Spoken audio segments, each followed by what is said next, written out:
Anna Paulina Luna embarked on her political journey somewhat unexpectedly after initially pursuing a career in medicine and serving in the military. During her gap year before medical school, she became actively involved in counter-trafficking activism and utilized social media to highlight border security hypocrisies, which led to her recruitment by Turning Point USA. Charlie Kirk personally offered her the role of National Hispanic Outreach Director just a day before her medical school start date, presenting a crossroads in her life between medicine and politics.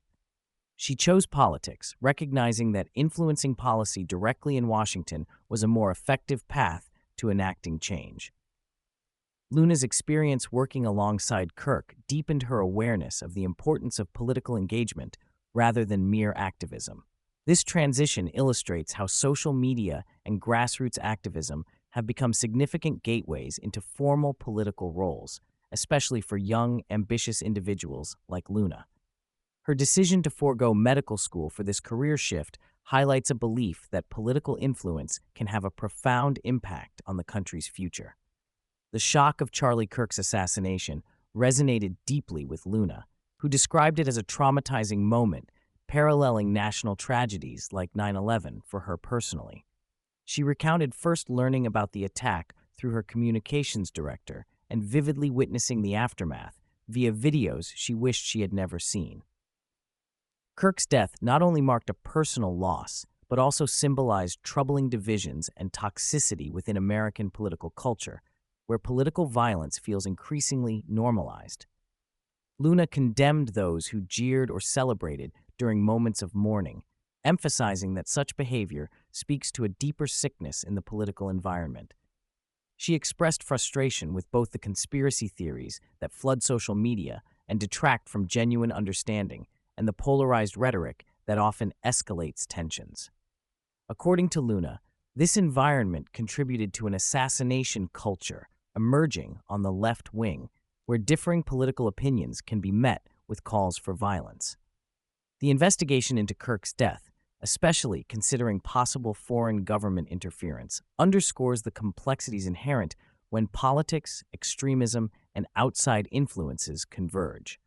A significant part of the conversation focused on foreign funding ties to radicalized groups implicated in the environment that contributed to Kirk's assassination. Luna detailed findings linking billionaire Neville Singham with funneling millions into extremist organizations, particularly ones that have engaged in violent protests and have foreign affiliations, including the Chinese Communist government.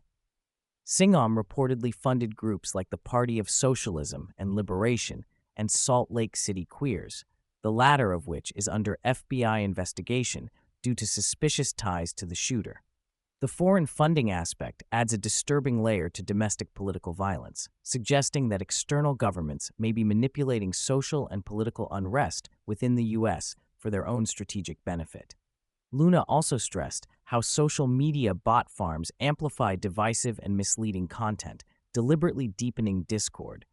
This dynamic, she contended, makes it essential for scrutiny and reform, especially regarding disclosure laws for foreign-funded influencers and organizations operating inside the United States.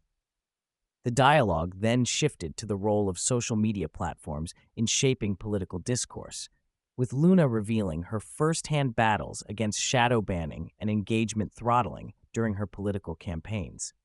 She sued Twitter in 2020 over algorithmic suppression that reduced her message's visibility, demonstrating how digital gatekeeping can interfere with free political speech and ultimately alter democratic processes. Luna outlined frustrations with Section 230 protections, which she views as giving undue immunity to tech companies that censor or manipulate content without transparency.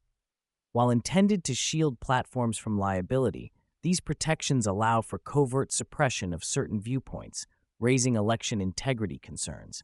Although reform is widely debated, Luna is skeptical that Congress will act meaningfully given the entwined interests of lawmakers and tech giants. She stressed the necessity for clearer terms and conditions enforcement balanced with respect for free speech, especially to prevent the incitement of violence or defamation. Luna recounted her persistent efforts to demand transparency on Jeffrey Epstein's flight logs and related evidence, tracing her role as the sole congressional voice in early 2025, pushing for these disclosures before the topic became politicized. She criticized Senate Democrats for blocking Marsha Blackburn's prior attempts to release the files and called out the opportunistic nature of smear campaigns that weaponize the issue against President Trump. She described her introduction of the Stop the Shred Act, legislation targeting destruction of government records, prompted by whistleblower revelations about the FBI's alleged evidence tampering regarding Epstein.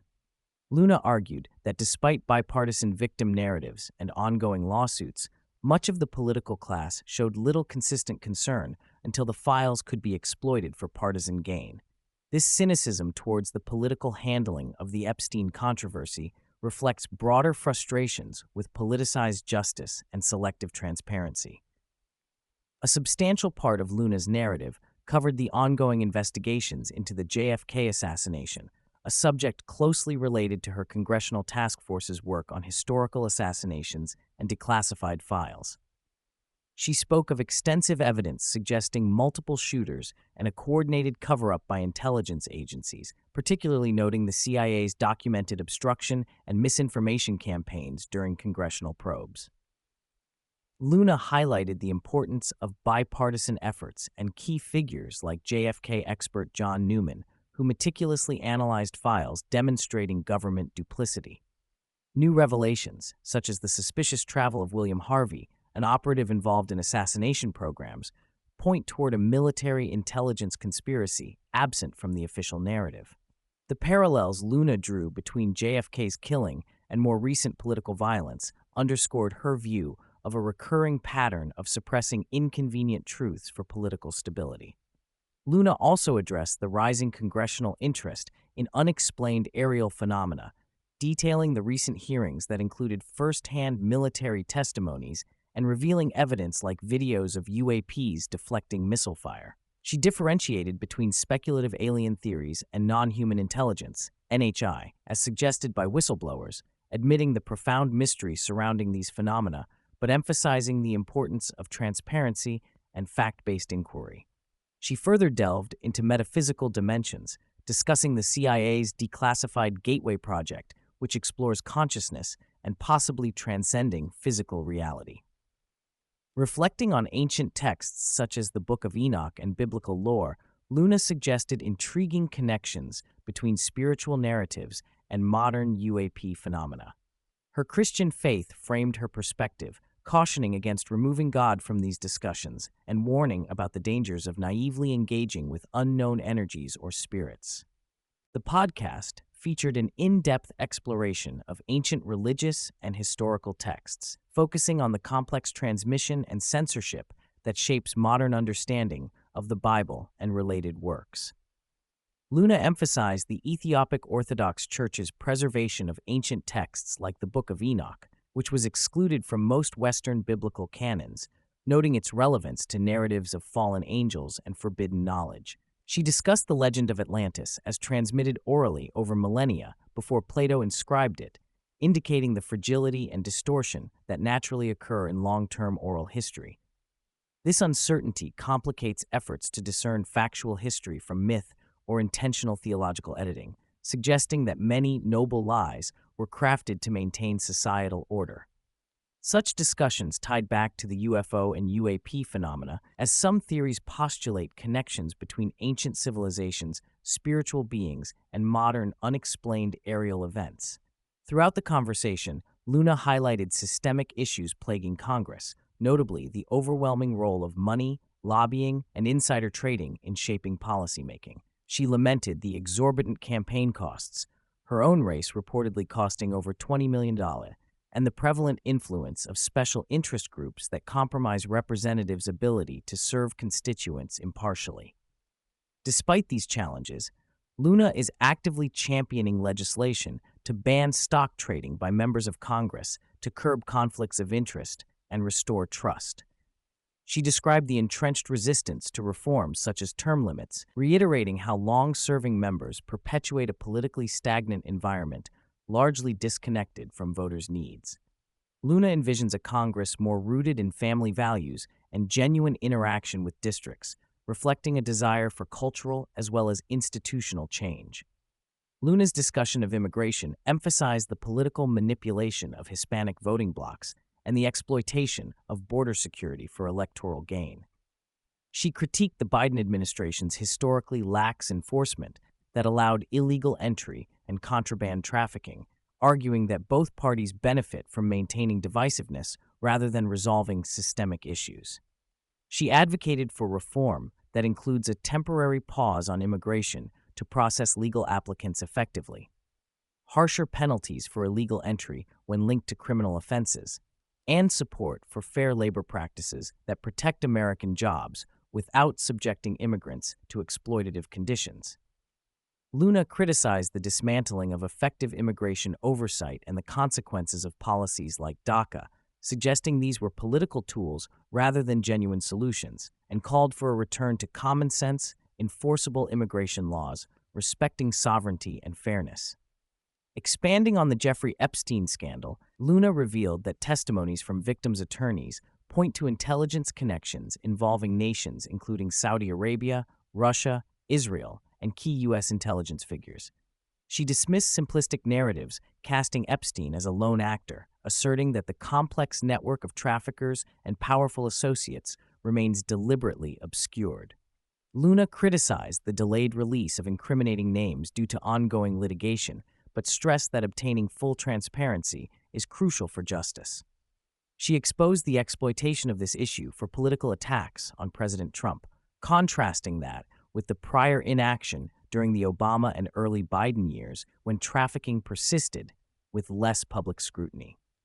This duality illustrates how political interests overshadow victim advocacy and accountability in high-profile criminal investigations. Finally, Luna spoke candidly about the challenges legislators face gaining access to classified programs and information necessary for oversight. She described experiences of being denied entry into Department of Defense programs related to UAPs and declassification efforts, noting that some intelligence community factions remain resistant to congressional scrutiny despite mandated transparency efforts. She pointed out that this lack of genuine oversight poses risks to civil liberties and democratic accountability, exacerbated by complex bureaucratic structures and entrenched secrecy within agencies like the CIA and FBI. Luna urged more recruitment of principled, constitutionally minded individuals into intelligence and law enforcement to correct cultural problems, arguing that without reform, governmental overreach and disinformation will continue undermining trust and the rule of law.